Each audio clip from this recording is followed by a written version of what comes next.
nothing new to the people of Tunisia and Egypt. I mean, they knew all this already. They didn't need WikiLeaks to tell them. I also want to mention that this is, there have been some reports about the role of outsiders in training and assistance to the nonviolent struggles. There were a couple seminars organized by Egyptian pro-democracy groups that brought in veterans of popular unarmed insurrections in Serbia, South Africa, and Palestine, along with some Western academics who had studied the phenomenon. But these seminars focused on generic information about the history and dynamics of strategic nonviolent struggle, not on how to overthrow Mubarak. Neither the foreign speakers or their affiliate institutions provide any training, advice, money, or anything tangible, to the small number of Egyptian activists that attended. And I know, because I was one of these academics that was there, the Ibn Khaldun Center in late 2007, and the most important of these seminars. And I can vouch that the Egyptians present were already very knowledgeable and sophisticated in terms of strategic thinking about the struggle. None of us foreigners can take credit for what later transpired. Neither the Egyptians nor the Tunisians needed a Lawrence of Arabia type figure from the West to come in and organize their revolt.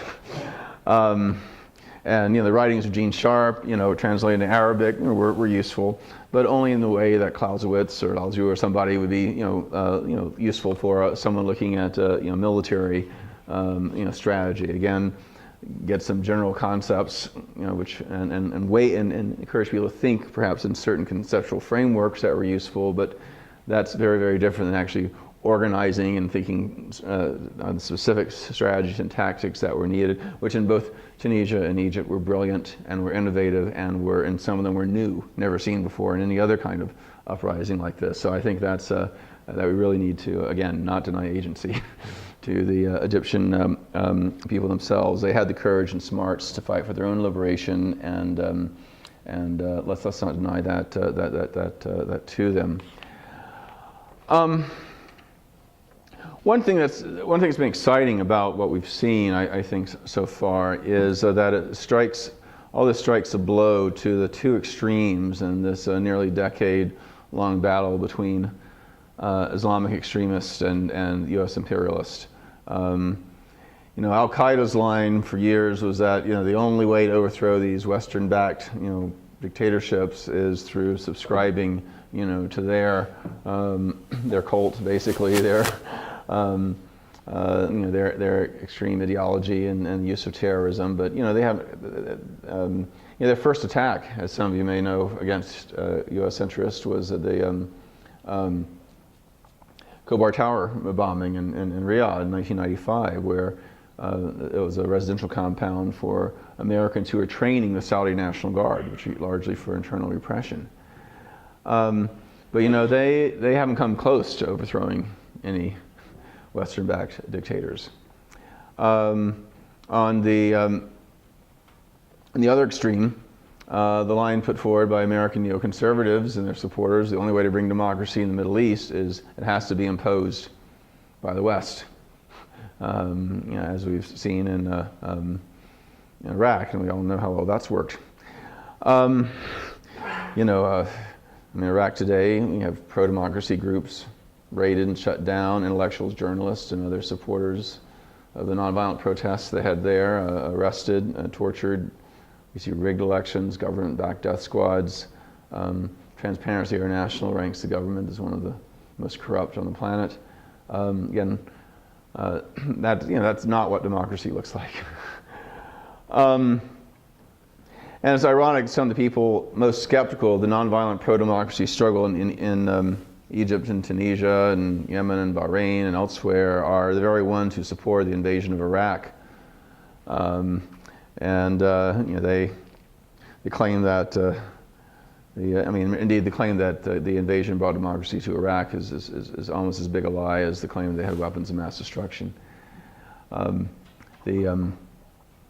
what's been really exciting, I think, about these movements is indeed the very indigenous nature of what has happened. And frankly, I don't believe that Iraq was even about democracy. I think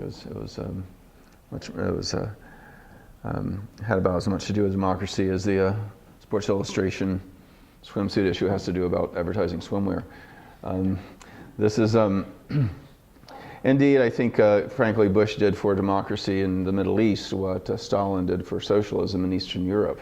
Gave it a bad name, gave it, made it synonymous with occupation and repression and loss of sovereignty. And I think what so we're really seeing a whole new paradigm here that I think is a great hope that something that's authentic and indigenous, and it in many ways follows a trend that we've seen over the years. Freedom House actually had a survey that looked at I think 4 or 5 years ago, that looked at 70 countries that up to that point had made the transition from dictatorship to some form of democracy.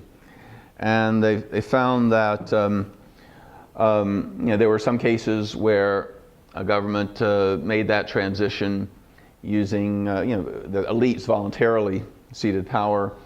And there were some cases of successful armed revolution. Hardly any, I think just 1 or 2 through external intervention. The vast majority, close to 3/4 of them in fact, were from civil society organizations engaged in strategic nonviolent action. In a different study published 2007 in the journal International Security, and this is actually going to come out as a book in a couple months by Erica Chenoweth and Maria Steffen, they had used an expanded database. So it analyzed 323 major insurrections in support of self-determination, democratic rule in the past 100 years, and found that violent resistance was successful only 24% of the time, whereas nonviolent campaigns had a 53% chance of success. In other words, more than twice as likely to succeed. So what we're seeing in the Middle East is what we've seen from the poorest countries of Africa to relatively affluent countries in Eastern Europe, from communist regimes to right-wing military dictatorships, really across the cultural and ideological and geographic spectrum. In certain ways, I think the stereotype we have in the West is, the Arab world, they're much more into, in Islamic countries, they're much more into the collective than the individual, and therefore they're more tolerant of authoritarian regimes. But as many of you know, Islam also has an implied social contract. Yes, you're supposed to obey the ruler if the ruler is just, if they are following the will of God, but if they are unjust, you have no obligation to obey them. In fact, if anything, you have an obligation to refuse to cooperate. And we see this in Hadith, we see this in early caliphs. I mean, this is, Islamic scholars have long recognized the right to not cooperate with illegitimate authority. And this non-cooperation, of course, is the whole cornerstone of strategic nonviolent action. And there's this there's quite a history in the Middle East. We can look at the 1919 independence struggle in Egypt, which ended formal colonial rule. Iran has had a long history of such uprisings, going back to the tobacco strike in the 1890s and other resistance against other concessions, the 1906 constitutional revolution, the overthrow of the Shah in 1979, and the aborted Green Revolution in 2009.